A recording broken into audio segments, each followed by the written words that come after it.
Welcome to top headlines.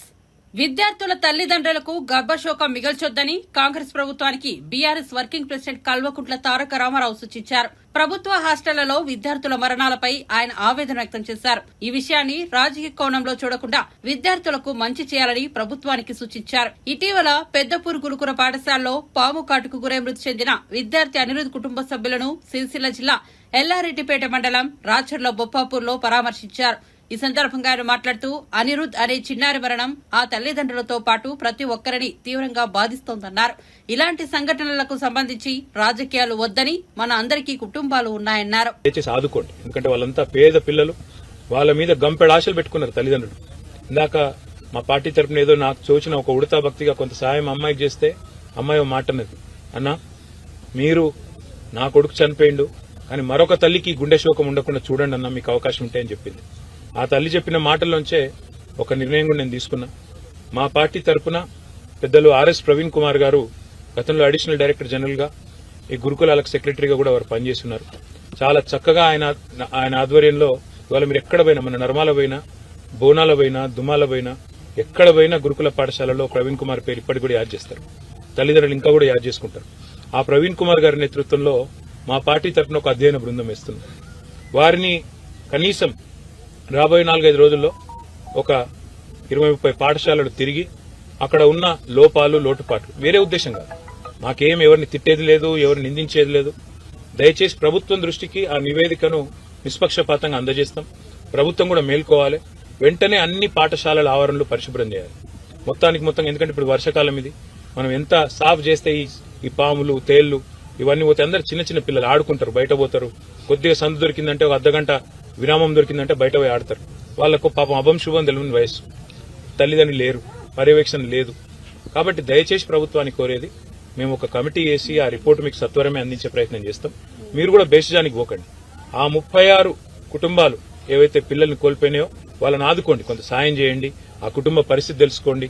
వాళ్ళు ఏ పరిస్థితుల్లో తమ పిల్లల్ని హాస్టల్కి పంపినరో తెలుసుకోండి. కుదిరితే ఆ కుటుంబం నుంచి ఒకరికి ఉద్యోగం ఇవ్వండి, ఆ కుటుంబాన్ని నిలబెట్టండి. ఎందుకంటే ఒక పిల్లగాడి మీద, పిల్ల మీద గంపెడ ఆశలు ఉంటాయి తల్లిదండ్రులకు. వాళ్ళు పెద్దగా అవుతారు, మమ్మల్ని చూసుకుంటారు, మా కుటుంబం పేరు నిలబెడతారు అనే ఒక ఆశ ఉంటుంది. ఇలా ఆశ వారితో పాటే పోతుంది. 500 మంది పిల్లలు విషాహారం పాలై తిని హాస్పిటల్ పాలైనారు. దయచేసి ఏం ఆహారం పెడుతున్నామో చూడండి, దగ్గరికి వెళ్ళి చూడండి. మనం ఇదివరకు కూడా చాలా సంఘటనలు చూసినాం.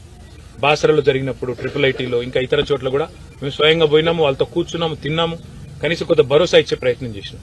మీరు కూడా దయచేసి అధికారులను పంపండి. కలెక్టర్లు ఉన్నారు, ఐఏఎస్ అధికారులు ఉన్నారు, ఐపీఎస్ అధికారులు ఉన్నారు, హాస్టళ్లకు పంపండి.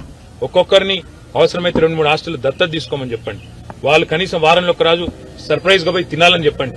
అట్లా చెప్పినట్టయితే ఏమైందంటే పిల్లల ఆహారం విషయంలో ఎవరైనా పిచ్చి చేస్తుంటే వాళ్ళు కూడా ఒళ్ళు దగ్గర పెట్టుకుని ప్రవర్తించే అవకాశం ఉంది. దయచేసి మళ్ళొక్కసారి రిక్వెస్ట్ చేస్తా ఉన్నా, మీరు ప్రతి పాఠశాల ఆవరణ ఈజీఎస్ నిధులతో చేస్తారా, దేనితో చేస్తారా మీ ఇష్టం. మొదలు ఆవరణలన్నీ సాఫ్ చేయించండి. ఈ పాములు, తేళ్లు, ఇంకా ఇతరత్ర ఏమన్నా ఇబ్బందికరమైన పరిస్థితులు, ఆడాడ తెలియకుండా ఏమైనా బాటిల్ వలిగి ఉన్నా ఇంకోటైనా పిల్లలకు రకరకాలుగా ఇబ్బందులు తలెత్తే ప్రమాదం ఉంటుంది. ఈ పిల్లలు మన పిల్లలు.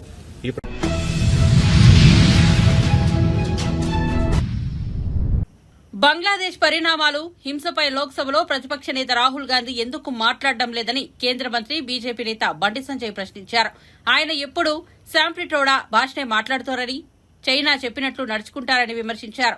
కరీంనగర్లో యువమోర్చా ఆధ్వర్యంలో నిర్వహించిన హర్ ఘర్ తిరంగా కార్యక్రమంలో బండి సంజయ్ పాల్గొన్నారు. ఈ సందర్భంగా మాట్లాడుతూ జాతీయ పతాకాన్ని సగౌరవంగా ప్రతి ఇంటిపై ఎగురవేయాలని, తద్వారా భారత జాతి ఐక్యతను ప్రదర్శించాలని దేశ ప్రజలకు పిలుపునిచ్చారు.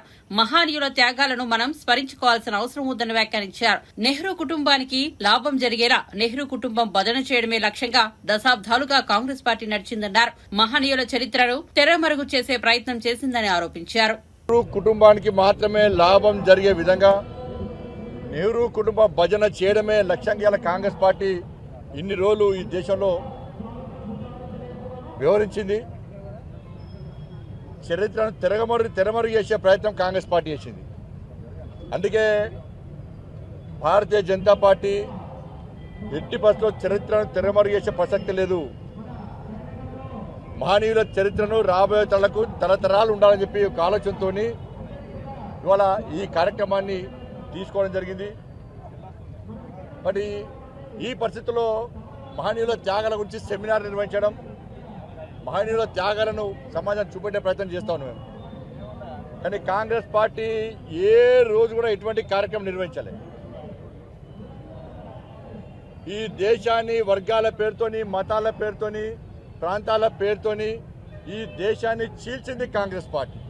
మైనార్టీ సంతుష్టీకరణ విధానం అవలంబిస్తూ చీల్చింది కాంగ్రెస్ పార్టీ. నెహ్రూ యొక్క అరాచకం వల్ల, నెహ్రూ యొక్క అనాలోచిత విధానాల వల్ల లక్షలాది మంది ఆ రోజు ప్రాణత్యాగం చేశారు. కోట్లాది మంది నెహ్రూ యొక్క అనాలోచిత విధానాలు. కానీ బాబాసాహెబ్ అంబేద్కర్ స్ఫూర్తిగా తీసుకొని ఈ దేశం నరేంద్ర మోడీ గారి పాలన కొనసాగుతున్నది. దానికి నిలువెత్తు నిదర్శనం 370 ఆర్టికల్ రద్దు. మన జమ్మూ కాశ్మీర్ భారతదేశంలో అంతర్భాగం అని చెప్పి కాంగ్రెస్ పార్టీ భావించకపోవడం వల్లనే 370 ఆర్టికల్ను ఇన్ని రోజులు కాంగ్రెస్ పార్టీ రద్దు చేయలే. ఇలా భారతీయ జనతా పార్టీ ప్రభుత్వం వచ్చిన తర్వాత నరేంద్ర మోడీ గారి నేతృత్వంలో 370 ఆర్టికల్ రద్దు చేసిన విషయాన్ని మనం గుర్తుంచుకోవాల్సిన అవసరం ఉంది. అదే బంగ్లాదేశ్లో అంత దారుణ మారణం జరుగుతుంటే రాహుల్ గాంధీ అనే వ్యక్తి ఇంతవరకు మాట్లాడతలేడు. రాహుల్ గాంధీ మాట్లాడే భాష ఏంటంటే శ్యామ్ పిట్రోడా అమెరికా భాష, అంకుల్ శ్యామ్ పిట్రోడా భాష అమెరికా భాష రాహుల్ గాంధీ మాట్లాడుతుంది. వాళ్ళ చైనా ఏది వద్దంటే రాహుల్ గాంధీ అది పాటిస్తాడు. వద్దన్న దాన్ని రాహుల్ గాంధీ, చైనా ఏది చెప్తే రాహుల్ గాంధీ దాన్ని మాత్రమే పాటిస్తాడు. చైనా విధానాలను, చైనా ఆదేశాలను పాటించే వ్యక్తి రాహుల్ గాంధీ. కాబట్టి ఇటువంటి పరిస్థితుల్లో జాతీయ పతాకాన్ని సగౌరవంగా ప్రతి ఇంటి మీద ఎగిరేయాలి. మన భారత జాతి యొక్క ఐక్యతను ప్రదర్శించాలి. భారతీయులు అందరము ఒక్కటైనటువంటి విధానాన్ని, ఒక నినాదాన్ని ప్రపంచానికి చూపాలని చెప్పి ఒక ఆలోచనతో ఈరోజు ఈ కార్యక్రమాన్ని నిర్వహిస్తూ ఉన్నాం. ఈ దేశంలోని తెలంగాణ రాష్ట్ర యువతకు అప్పీల్ చేస్తూ ఉన్నా, మీ డీప్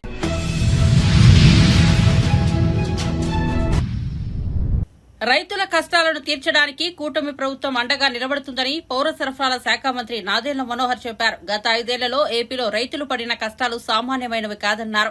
ధాన్యం విక్రయించిన రైతులకు బాకీ ఉన్న మొత్తంలో మిగిలిన 674.47 కోట్లను ఏలూరులో జరిగిన కార్యక్రమంలో నాదెళ్ల రైతులకు విడుదల చేశారు. కౌలు రైతులను ఆదుకోవడానికి పవన్ కళ్యాణ్ సొంత నిధులతో 5 కోట్లను పంచిపెట్టారని గుర్తు చేశారు. పశ్చిమ గోదావరిలో 45 మందికి ₹1,00,000 చొప్పున ఇచ్చామని గుర్తు చేశారు. నేను గుర్తు చేస్తున్నా మీకు, స్వామినాథన్ కమిషన్, జయతి ఘోష్ కమిషన్ కలిపి వాళ్ళు పర్యటించి రాష్ట్ర వ్యాప్తంగా 2012లో ఒక అద్భుతమైన రిపోర్ట్ ఇచ్చారు. కౌలు రైతుని ఏ విధంగా ఆదుకోవాలని ఆలోచించినప్పుడు గ్రామ సభ ఏర్పాటు చేసి, గ్రామ సభలో ఫలానా వ్యక్తి కౌలు రైతుని మీరు తీర్మానం చేస్తే ఆయనకి రైతుతో సమానంగా ప్రభుత్వం నుంచి మనం ఏ పథకం చేసినా, ఏ రుణాలు ఇచ్చినా కూడా కౌలు రైతుకు అందాలనే ఆలోచనతోటి ఆ రోజు రిపోర్ట్ ఇస్తే దాన్ని ప్రభుత్వం స్వీకరించి చట్టం చేసింది. కానీ ఈ మహానుభావుడు వచ్చిన తర్వాత ఆ చట్టాన్ని రద్దు చేసి కంపల్సరీగా 11 నెలలు రెంటల్ అగ్రిమెంట్ ఉండాలని, భూమి ఎవరి పేరు ఉందో వాళ్ళు దానికి సంతకాలు పెట్టాలని కొత్త నిబంధనలు తీసుకొస్తే కౌలు రైతుని దీనాది దీన స్థితిలోకి నెట్టేశారు. అసలు ప్రభుత్వంలో ఉన్న పెద్దలు ఏ విధంగా రైతాంగాన్ని సంక్షోభంలో నెట్టారో ఇదో చిన్న ఉదాహరణ. చాలా బాధాకరమైన విషయం. ఇప్పుడే కలెక్టర్ గారు చెప్తున్నారు, దాదాపు 1312 కిలోమీటర్ల మనకి కాలువలు ఉన్నాయి మనకి కోనసీమలో. 1312 కిలోమీటర్ల కాలువలు ఉన్నప్పుడు మా గౌరవ సభ్యులందరూ కూడా ఇందాక ఆవేదన వ్యక్తపరుస్తూ ఉన్నారు కలెక్టర్ గారితో. గతంలో అసలు కనీసం మరమ్మతుల కోసం నిధులు ఇవ్వలేదు. డెల్టా ప్రాంతంలో చివరి భాగంలో ఉన్న ఈ రైతాంగానికి ఎంత కష్టకాలం వచ్చిందో ఒకసారి ఆలోచించుకోండి. క్రాప్ హాలిడే డిక్లేర్ చేశారు ఇక్కడ. ఎప్పుడైనా విన్నామా మనం ఇటువంటి పరిస్థితులు? చెప్పండి. ఆ తరుణంలో ప్రభుత్వంలోకి వచ్చిన తర్వాత మొట్టమొదటిసారి రివ్యూ పెట్టినప్పుడు ముందుగా నేను ఆశ్చర్యపోయి భయపడింది ఏంటంటే, సివిల్ సప్లైస్ కార్పొరేషన్ మీద 40,000 కోట్ల రూపాయల రుణాలు తీసుకున్నారు.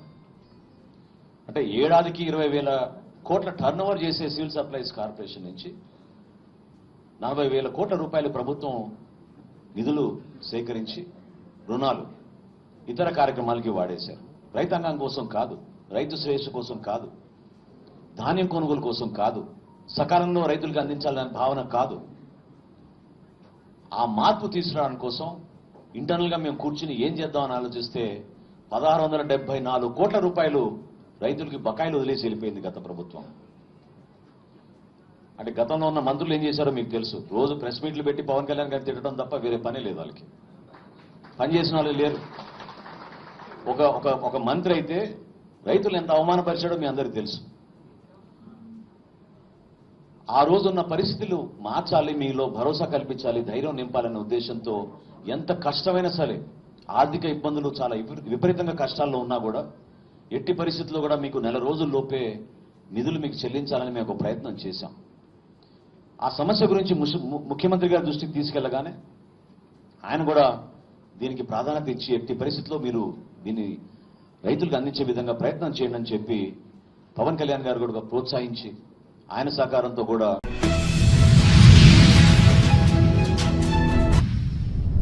కాంగ్రెస్ నేతలు పరాన్న జీవులుగా ప్రవర్తిస్తున్నారని, వారి ప్రవర్తనతో ప్రజలు నవ్వుకుంటున్నారని మాజీ మంత్రి హరీష్ రావు ఫైర్ అయ్యారు. హైదరాబాద్ లోని తెలంగాణ భవన్లో ఆయన మీడియాతో మాట్లాడుతూ సీతారామ ఎత్తిపోతల పథకం కేసీఆర్ కు చాలా ఇష్టమైన ప్రాజెక్టు అని తెలిపారు. బీఆర్ఎస్ ప్రభుత్వ హయాంలో 90% పనులు పూర్తయిన ప్రాజెక్టును కాంగ్రెస్ నేతలు తామే కట్టినట్లుగా చెప్పుకోవడం సిగ్గుచేటని ధ్వజమెత్తారు. అధికారంలోకి వచ్చిన 8 నెలల్లోపే సీతారామ ప్రాజెక్టు కాంగ్రెస్ సర్కార్ పూర్తి చేసిందా అంటూ సెటైర్లు వేశారు. రాష్ట్రంలో సీతారామ ఎత్తిపోతల పథకం ఈ రోజు గౌరవ కేసీఆర్ గారు తన ఇష్టమైన ప్రాజెక్టుగా ఆయన గారు రూపొందించినటువంటి, ఆయన గారు నిర్మించినటువంటి ఈ ప్రాజెక్టు పైన క్రెడిట్ కొట్టేయడానికి కాంగ్రెస్ ప్రభుత్వం ఆపసోపాలు పడతా ఉంది.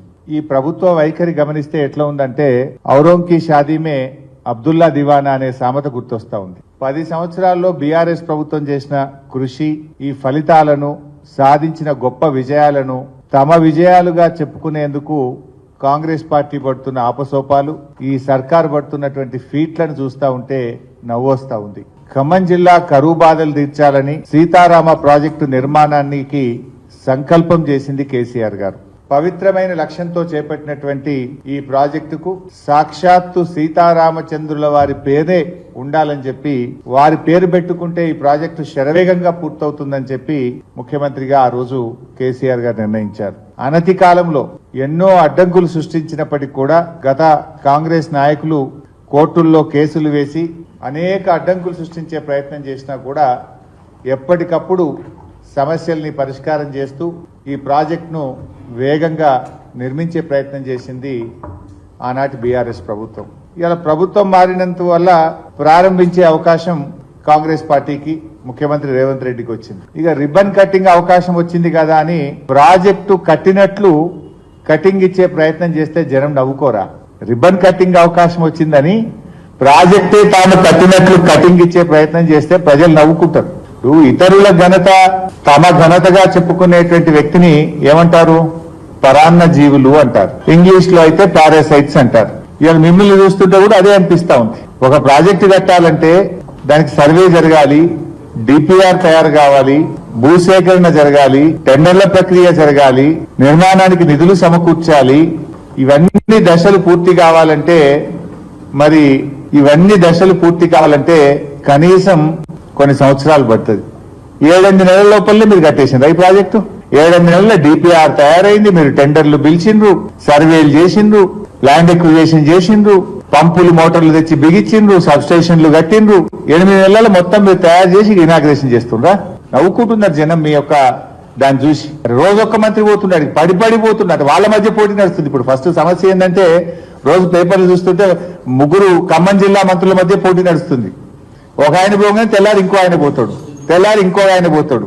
మీరు 3 ఎట్లా పోతారని నీళ్ళ మంత్రి పోతాడు, నీళ్ళ మంత్రి ఎట్లా పోతాడని ఇప్పుడు ముఖ్యమంత్రి పోతాడు. ఇది నడుస్తుంది ఖమ్మం జిల్లాలో. గమ్మత్ ఏంటంటే పోనీ మీరు చేసిన దానికి ఏదైనా చెప్పుకునే ప్రయత్నం చేసినా బాగుండు. ఇలా బీఆర్ఎస్ ప్రభుత్వం చేసిన దాన్ని తమ ఘనతగా చెప్పుకునేటువంటి పరిస్థితికి, అంటే ఒక పరాన్న జీవులుగా ఈ కాంగ్రెస్ పార్టీ ప్రభుత్వం నాయకులు వ్యవహరిస్తా ఉన్నారు.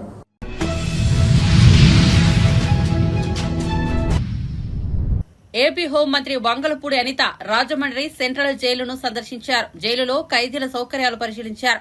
ఈ సందర్భంగా సెంట్రల్ జైలులో స్నేహ బ్లాక్ వద్దకు వెళ్లాక మంత్రి ఎమోషనల్ అయ్యారు. టీడీపీ అధినేత చంద్రబాబు 53 రోజులు ఇదే రాజమండ్రి జైల్లో ఉంచారు. ఎలాంటి తప్పు చేయకుండా చంద్రబాబును జైల్లో పెట్టారని నాటి పరిస్థితి గుర్తు చేసుకుని ఆవేదన చెందారు. ఇవాళ పరిస్థితులు తారుమారయ్యాయని ఈ సందర్భంగా మీడియాతో మాట్లాడుతూ అన్నారు. క్షమాభిక్షపై ఖైదీల విడుదల ఆగస్టు 15కు ఉండదని హోంమంత్రి అనిత స్పష్టం చేశారు. ఆగస్టు 2వ తేదీ గాంధీ జయంతి రోజున ఖైదీలు విడుదల ఉంటుందని అన్నారు. కొన్ని ఫైల్స్ పరిశీలించాల్సి ఉన్న కారణంగా కొంత సమయం ఆలస్యమవుతుందని హోంమంత్రి వంగలపూడి అనిత చెప్పారు. 483 మెంబర్స్ ఈరోజు స్టేట్ వైడ్ ప్రిజనర్స్ కింద ఉన్నారు. అందులోని సుమారు అంటే ఓవరాల్గా చెప్పాలంటే 700 ఓవర్ క్రౌడ్ ఉంది. ఇక్కడ కూడా రాజమండ్రి సెంట్రల్ జైల్లో కూడా 1200 యాక్చువల్గా కెపాసిటీ, ఇప్పుడు 1250 మెంబర్స్ ఈరోజు అక్కడ ఓవర్ క్రౌడ్, ఒక 50 మెంబర్స్ ఓవర్ క్రౌడ్ కూడా ఉన్నారు. అంటే ఇందులోని మేజర్గా మేము అందరం కూడా చూసేసరికి సాధారణంగా మేము గవర్నమెంట్లోకి వచ్చిన తర్వాత కూడా ఎక్కువగా గాంజా మీద దృష్టి పెడుతున్నడానికి కూడా కారణం కూడా ఇక్కడ మేము సెంట్రల్ ప్రిజన్స్, మేము ఏదైతే వైజాగ్ ఒకసారి సెంట్రల్ ప్రిజన్ నేను విజిట్ చేయడం జరిగింది. అట్ ద సేమ్ టైం ఇప్పుడు సెంట్రల్ ప్రిజన్ రెండోదైన రాజమండ్రి సెంట్రల్ ప్రిజన్ కూడా మేము చూడటం జరిగింది. విజిట్ చేయడంలో ఇందులో సుమారుగా ఇక్కడ సెంట్రల్ జైల్లోనే దగ్గర 376 మంది గాంజా కేసెస్ ఉన్నాయి. అఫ్ కోర్స్ వైజాగ్తో పోలిస్తే తక్కువే ఉన్నాయి. ఇక్కడ వైజాగ్లో దగ్గర 1000 వరకు అక్కడ గాంజా కేసెస్ ఉండడం అనేది జరుగుతుంది. ఓవరాల్ స్టేట్ అంతా కలుపుకొని ఒక 1700-1800 ఉంటే గాంజా కేసెస్, అందులోని కేవలం 1000 వరకు వైజాగ్లోనే ఉండడం కూడా మనం గమనించాల్సిన అవసరం కూడా ఎంత ఉంది. సుమారుగా మనందరికీ కూడా తెలుసు, ఈరోజు ఈ ప్రిజన్స్లోని ఎప్పుడో ఇంచుమించుగా 1861లో కన్స్ట్రక్ట్ చేసిన ఈ ప్రిజన్ ఇది. అంటే బ్రిటిష్ కాలం నాటికి ముందు నుంచి కూడా ఈ ప్రిజన్ అక్కడ కన్స్ట్రక్ట్ చేసిబడి ఉంది. అప్పటి నుంచి ఇప్పటి వరకు కూడా ఏదో మెయింటెనెన్స్ అవుతుంది, ఓవరాల్గా అక్కడెక్కడ ఇబ్బంది లేకుండా జరుగుతుంది. ఇందాకే మేము విజిట్ చేయడానికి వెళ్ళినప్పుడు మన సూపరింటెండెంట్ గారు వీళ్ళందరూ కూడా అక్కడ ఒక గోడ కూడా ఇబ్బందికరమైన పరిస్థితిలో ఉంది, కూలిపోవడానికి రెడీగా ఉంది. ఆ గోడ కన్స్ట్రక్ట్ చేయాలంటే వెంటనే హోమ్ సెక్రటరీ గారికి చెప్పడం జరిగింది. ఇమీడియట్గా ఆ కన్స్ట్రక్షన్ కూడా మేము ఏర్పాటు చేసి అక్కడ ఎవరికి కూడా భద్రతా సంబంధించిన ఎటువంటి ఇబ్బందులు కలగకుండా చూసుకునే బాధ్యత కూడా మేమందరం కూడా తీసుకుంటాం. ఈరోజు ఉమెన్ ప్రిజనర్స్ దగ్గరికి కూడా నేను వెళ్ళి విజిట్ చేయడం జరిగింది. నిజంగా చాలా బాధాకరమైన విషయం. వాళ్ళు ఆ క్షణికావేశంలోనో లేకపోతే తెలిసి తెలియని వయసులోనో తెలిసి తెలియక చేసిన తప్పులకి ఈ రోజుకి కూడా కుటుంబానికి దూరంగా ఉండి వాళ్ళు పడుతున్న బాధ. అదేవిధంగా నేను అక్కడ ఉమెన్ జైల్లో చూసిన ఫెసిలిటీస్ కూడా నిజంగా చాలా ఆశ్చర్యం అనిపించింది. At the same time happy కూడా అనిపించింది. అక్కడ కూడా వాళ్ళకి చిన్నపిల్లలు 6 years లోపు వరకు ఉన్న వాళ్ళు తల్లితో ఉండడానికి, అదేవిధంగా లోపల వాళ్ళకి అన్ని కేర్ టేక్ అనమాట, సెర్లెక్ దగ్గర నుంచి మిల్క్ దగ్గర నుంచి ప్రతి ఒక్కటి కూడా జైల్ డిపార్ట్మెంట్ నుంచి వాళ్ళకి సపోర్ట్ చేయటం, ఇవన్నీ కూడా చూశాను. వాళ్ళతో కాసేపు ఇంటరాక్ట్ అయ్యాము, వాళ్ళకి ధైర్యం చెప్పొచ్చాం. ఎందుకంటే ఎక్కడికైనా వెళ్ళినా మనకి సమస్య పరిష్కారం ఉంటుంది, కానీ ఈ జైల్లో ఏంటంటే కంపల్సరీగా వాళ్ళు పశ్చాత్తాపడడం, అట్ ద సేమ్ టైం మంచి నడవడిక కలిగి ఉండటమే వాళ్ళకి ఇచ్చే ఒక సోర్స్ వాళ్ళకి. సో ఇవన్నీ కూడా మేము చూడటం జరిగింది. ఓవరాల్గా చెప్పాలంటే అక్కడికి వెళ్ళిన తర్వాత జైలు సిబ్బంది కూడా ఎవరైతే ఉన్నారో వాళ్ళందరూ కూడా వాళ్ళ తాలూకా కష్టాలు, వాళ్ళ తాలూకా ఇబ్బందులు కూడా చెప్పడం జరిగింది. వాళ్ళు అడిగింది అక్కడ కూడా హాస్పిటల్ కూడా ఉన్నాయండి. కాకపోతే మేము అడిగేది ఏంటంటే ఇక్కడ కంపల్సరీకి గాంజా కేసెస్ ఎక్కువ ఉంటున్నాయి కాబట్టి కంపల్సరీగా జైల్లోని ఒక్కొక్క సైక్రియాటిస్ట్ని మేము అందరూ ఏర్పాటు చేయాలి. తుంగభద్ర గేట్ కొట్టుకుపోవడం గురించి మాజీ మంత్రి అంబటి రాంబాబు సంచలన వ్యాఖ్యలు చేశారు. తాజాగా మీడియా సమావేశంలో ఆయన మాట్లాడారు. ముఖ్యంగా గతంలో గుండ్లకమ్మ గేటు కూడా కొట్టుకుపోయింది. గతంలో గుండ్లకమ్మ గేటు కొట్టుకుపోవడానికి చంద్రబాబు హయాంలో జరిగిన అలసత్వమే కారణమని తెలిపారు. ఈ రాష్ట్రాన్ని చంద్రబాబు ఎన్ని సంవత్సరాలు పరిపాలించాడు, జగన్మోహన్ రెడ్డి ఎన్ని సంవత్సరాలు పాలన సాగించారని ప్రశ్నించారు. వారు కూడా 3 రాష్ట్రాలకి సంబంధించినటువంటి ప్రాజెక్టు కాబట్టి నిర్వహణలో వారు బాధ్యత తీసుకుంటారు, చైర్మన్గా వారు ఉంటారు. ఇది దాని కన్స్ట్రక్షన్. దానికి సంబంధించి దానిలో ఒక గేటు కొట్టుకుపోతే అది జగన్మోహన్ రెడ్డి గారి సైడ్ ఎఫెక్ట్ అని, జగన్మోహన్ రెడ్డి గారి వాళ్ళే కొట్టుకుపోయిందని ఇలాంటి దుష్ప్రచారం చేసేటటువంటి కార్యక్రమం చేయటం చాలా దురదృష్టకరమని ఈ సందర్భంగా నేను చెప్పదలుచుకున్నాను. ఏది జరిగినా అది జగన్మోహన్ రెడ్డి గారి అకౌంట్లో వేసేసి తప్పుకోవాలని చంద్రబాబు నాయుడు గారు, తెలుగుదేశం ప్రభుత్వం, ఎల్లో మీడియా ప్రయత్నం చేయటం అనేది దుర్మార్గమైనటువంటి అంశం.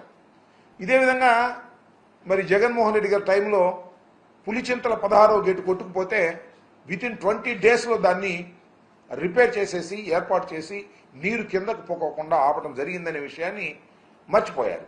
అప్పుడు కూడా చాలా బురదరాత రాసేటటువంటి కార్యక్రమం చేశారు. జగన్మోహన్ రెడ్డి గారి వాళ్ళే కొట్టుకుపోయింది. అది కొత్త ప్రాజెక్టు. వాస్తవానికి కాంట్రాక్టర్ లోపం వలన, చంద్రబాబు నాయుడు గారికి కాంట్రాక్టర్కి మధ్యన ఉన్నటువంటి లాలూచి వలన, ఫండ్స్ విషయంలో ఆయన సక్రమంగా చేయకపోవటం వలన కొట్టుకుపోతే దాన్ని రివైవ్ చేసి దాన్ని మళ్ళీ ఏర్పాటు చేయడం జరిగింది. అదేవిధంగా గుళ్ళకమ్మ గేటు కొట్టుకుపోయింది. గుళ్ళకమ్మ గేటుకు పట్టుకుపోయినా జగన్మోహన్ రెడ్డి గారు దీనికి కారణం అనేటువంటి మాట మాట్లాడారు. ఆ రోజున చెప్పాను నేను మంత్రిగా ఉన్నప్పుడు, ఈ రోజున చెప్తున్నాను, గుళ్ళకమ్మ కొట్టుకుపోవడానికి, గేటు కొట్టుకుపోవడానికి చంద్రబాబు నాయుడు గారు తన హయాంలో చేసినటువంటి అలసత్వం. ఎందుకు చెప్తున్నానంటే, చంద్రబాబు నాయుడు గారు 5 సంవత్సరాలు పరిపాలించాడు కదా పోయినసారి. అప్పుడు గుళ్ళకమ్మకి 5 to 6 crores ఖర్చు పెట్టారు. దేనికి ఖర్చు పెట్టారు తెలుసా? పెయింట్ వేయటానికి, విగ్రహం కట్టడానికి, అక్కడ బ్యూటిఫికేషన్ కోసం 6 crores దే స్పెండ్. గేట్ల కోసం 1 కోటి కూడా ఖర్చు పెట్టాల. అంటే ఎక్కడ డబ్బులు కమిషన్ వస్తే అక్కడ ఖర్చు పెట్టి గుళ్ళకమ్మ ప్రాజెక్టుని సర్వనాశనం చేసే కార్యక్రమం చేశారు. అది మేము వచ్చిన తర్వాత కొట్టుకుపోయింది. ఆ రోజు చేసి ఉన్నట్టయితే అద్భుతంగా ఉండేది. కానీ ఈ విధంగా ఏది జరిగినా జగన్మోహన్ రెడ్డి గారి అకౌంట్లో వేయాలనేటువంటి ప్రయత్నం చేయటం చంద్రబాబు నాయుడు గారికి తగదు అని ఈ సందర్భంగా నేను చెప్పదలుచుకున్నాను. నిజానికి తుంగభద్ర 71 సంవత్సరాల పూర్వం, అంటే మేము పుట్టక ముందు అది నిర్మాణం చేసినటువంటి ప్రాజెక్ట్. చాలా పత్రికల్లో, వాళ్ళ పత్రికల్లోనూ రాశారు 45 సంవత్సరాలు వరకు అది గ్యారంటీ పీరియడ్. 45 సంవత్సరాలు దాటి ఇప్పుడు 71 సంవత్సరం అయింది. దాని రిపేర్లు ఎప్పటికప్పుడు చేస్తూ ఉండాలి. 45 సంవత్సరాల నుంచి కూడా సక్రమంగా చేస్తూ ఉండాలి. చంద్రబాబు నాయుడు గారు ఎన్ని సంవత్సరాలు పరిపాలన చేశారో మీకు తెలుసు. జగన్మోహన్ రెడ్డి గారు 5 సంవత్సరాలు పరిపాలన చేస్తే జగన్మోహన్ రెడ్డి గారు సరిగా చేయకపోవటం వల్లే పోయిందనేది ఒక ఉమ్మడి ప్రాజెక్ట్. అది కర్ణాటక, ఆంధ్రప్రదేశ్, తెలంగాణ స్మాల్ షేర్ ఉంది. మొత్తం సిడబ్ల్యూసి చూసుకుంటుంది. ఆ నిర్వహణ వేరే ఉంటుంది, ఫండ్స్ మనం కేటాయిస్తాం. అయితే మనకు కూడా కొంత అజమాయిషి ఉండే మాట వాస్తవం. దీన్ని జగన్మోహన్ రెడ్డి గారి మీద నెట్టేందుకు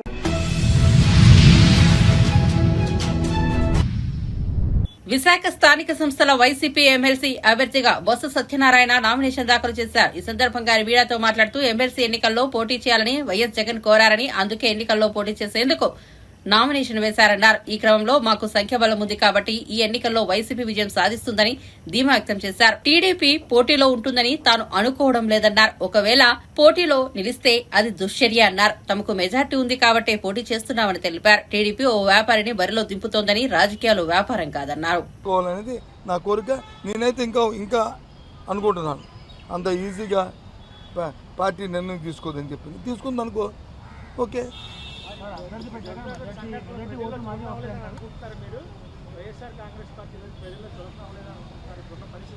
నేను ఎందుకు అనుకుంటాను? ఇది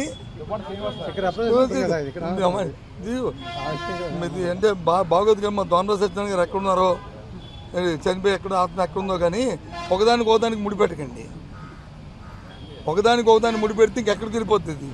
నేను మాట్లాడడం నేను నా స్థాయిలో నేను మాట్లాడడం బాగోదు, ఎక్కడికో వెళ్ళిపోతుంది.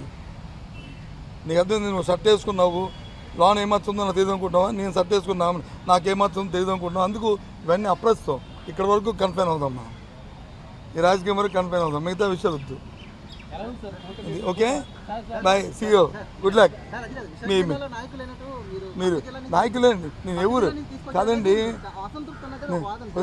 ఎలాగే నాకు అర్థం అవుతుంది.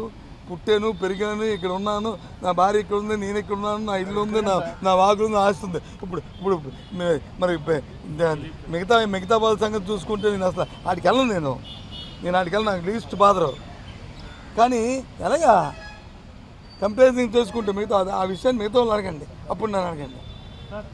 అట్లుంచండి, మా ఏందో అన్నాడు సాక్షి, అట్లుంచి సాక్షితో రండి, బెస్ట్తో రండి, ఈస్ట్లో రాకండి. ఓకేనా, bye, see you, good luck.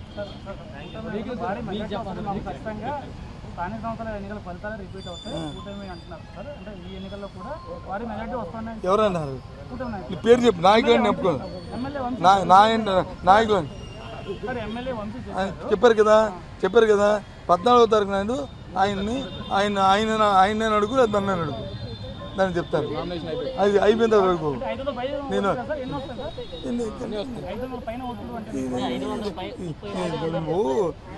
చిన్న మాట్లాడిద్దాలుగా, పెద్ద మాట్లాడగా, కానీ ఎన్నో వస్తుంది సార్ అంటే నేనేం చెప్తాను? 538 ప్లస్ ఇంకో ఓటు అవతల పక్కన వస్తాను నేను చెప్తానా? లేదు నా ఓటు తగ్గుతుంది నేను చెప్తానా? చెప్పు. ఏది? ఓకేనా, bye, see you, good luck, thank you. నేను చెప్తుంది ఏంటంటే, ప్రజాస్వామ్యబద్ధంగా 838 ఉన్నప్పుడు 530 పైసలకే మా పార్టీకి ఉన్నప్పుడు నేను ఇవాళ పేపర్లో చూశాను, ఇవాళ నిన్న ఎవరో ఒక ఇండస్ట్రీస్ వచ్చి పోటీగా పెడతారు అనే విషయాన్ని నేను చూశాను. దేనికోసం పెడుతున్నారు? ఎందుకోసం పెడుతున్నారు? వ్యాపారం కోసమా? రాజకీయం అంటే ఇది వ్యాపారమా?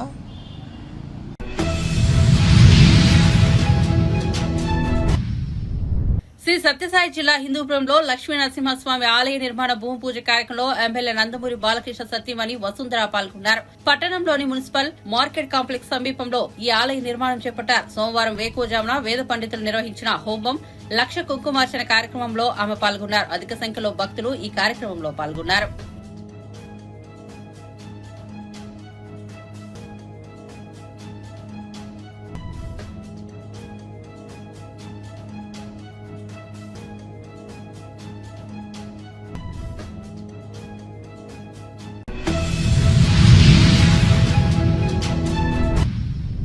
విజయవాడలో నిర్మించిన అంబేద్కర్ సామాజిక న్యాయ శిల్పం సముదాయంలోకి కొంతమంది వ్యక్తులు ప్రవేశించి ఆ విగ్రహాన్ని ధ్వంసం చేయడానికి ప్రయత్నించడం చాలా బాధాకరమని, అంబేద్కర్ అంటే ఒక రాజ్యాంగ నిర్మాతగానే కాకుండా ఆయన ఒక ప్రపంచ మేధావిగా, ఈ ప్రపంచానికి ఒక దిక్సూచిగా, అనేక మంది విద్యావేత్తలకు ఆదర్శంగా, ఒక దేశాలకు స్ఫూర్తిగా ఉన్న అటువంటి మహానుభావుడు విగ్రహం దగ్గరకు ఇటువంటి వ్యక్తులు వెళ్లడం బాధాకరమని, ఇది ఈ రాష్ట్ర ప్రతిష్టను దెబ్బతీసేలా ఉందని ఆంధ్రప్రదేశ్ శాసనమండలి చైర్మన్ కోయ్యే మోషేష్ రాజు పేర్కొన్నారు.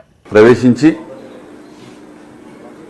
ఆ విగ్రహ ధ్వంసానికి ప్రయత్నం చేసేటువంటి క్రమంలో అక్కడున్నటువంటి కొన్ని శిలాఫలకాలని తొలగించటం, ఆ యొక్క స్మృతివనంలో ఉన్నటువంటి కొన్ని వస్తువుల్ని పాడు చేయటం అనేది చాలా బాధాకరం. ఎందుచేతనంటే ఆ యొక్క విగ్రహం ఈ రాష్ట్రంలోనే, ఈ దేశంలోనే, ఈ రాష్ట్రానికి ఒక మాన్యుమెంట్గా ఉన్నటువంటి ఆ యొక్క విగ్రహాన్ని పాడు చేయాలని ప్రయత్నించడం అనేది చాలా దురదృష్టకరం. దీన్ని నేను తీవ్రంగా ఖండిస్తా ఉన్నాను.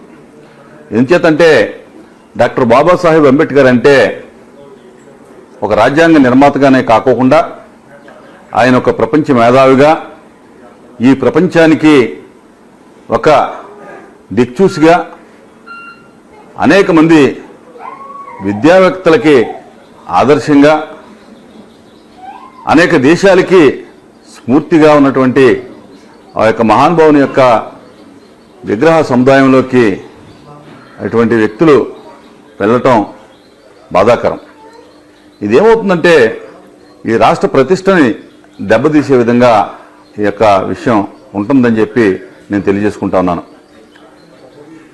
ఈ యొక్క దళితులు, అణగారిన వర్గాలు, పేద వర్గాలు ఈ రోజున అభివృద్ధి చెందారు, అభివృద్ధి చెందుతున్నారంటే కనుక ఆయన యొక్క అంబేద్కర్ యొక్క ఆలోచన విధానం చెప్పి నేను తెలియజేస్తా ఉన్నా. అదే రకంగా భారతదేశం ఈ రోజున ప్రపంచ దేశాల్లో అగ్రస్థానంలో ఉందంటే కనుక భారత రాజ్యాంగమే దానికి ముఖ్య కారణం చెప్పి కూడా నేను తెలియజేసుకుంటా ఉన్నా. భారత రాజ్యాంగం ఇంత పెద్ద లిఖిత రాజ్యాంగం ఈ ప్రపంచంలో ఏ దేశంలోనూ కూడా లేనటువంటి పరిస్థితి. పటిష్టమైనటువంటి రాజ్యాంగం. ఈ రోజున ఈ దేశం అనేక కులాలు, అనేక మతాలు, అనేక ప్రాంతాలు, అనేక భాషలు, అనేక సంస్కృతులతో ఉన్నటువంటి ఈ భారతదేశం, ఏకత్వంలో భిన్నత్వం కలిగినటువంటి ఈ భారతదేశం ఇంత పటిష్టంగా ఉండటానికి ముఖ్య కారణం మన భారత రాజ్యాంగం, దాని రచనా విధానం, పటిష్టమైనటువంటి ఆలోచన శక్తి ఈ రోజున ఈ దేశాన్ని ఇంత గొప్పగా పేరు ప్రఖ్యాతులతోటి నిలబెట్టిందని చెప్పి నేను తెలియజేసుకుంటా ఉన్నా. అందుచేత అటువంటి విగ్రహం జోలికి కానీ, లేకపోతే ఆ యొక్క అంబేద్కర్ యొక్క స్మృతివనం జోలికి కానీ వెళ్ళటం అంటే అది రాజ్యాంగం మీద దాడిగా భావించాలి. అలాగే దళితుల మీద, పేద వర్గాల మీద